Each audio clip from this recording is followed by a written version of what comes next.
Shady areas of our landscape often lack color, and the reason for that is most blooming plants need a good amount of sunlight to produce carbohydrates needed to make blooms. There are plants, however, that bloom well in the shade, and one of the best examples are impatiens. Impatiens come in a wide variety of colors. They bloom well with very little light, provided you give them a little moisture and continue to feed them to keep them vigorous. Impatiens come in a single blooming form and a double blooming or rosebud form.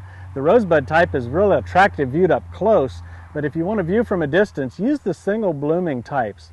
Also, when viewing something from a distance, it's better to use a large swath of color rather than mixing up a whole bunch of colors which sort of get lost when you see them from a distance. If it's a dark area, make sure and use the lightest colors you can. Very light colors show up really well in a dark area, as opposed to something like a dark purple, which just kind of gets lost among the green. Impatiens work well in hanging baskets also.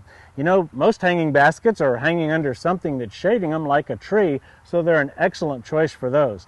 To keep your impatiens looking good, fertilize them weekly with a soluble plant food and water enough to keep the soil moist. They won't tolerate a sunny spot without a lot of extra water, so you want to keep them perky and looking good with regular watering and feeding.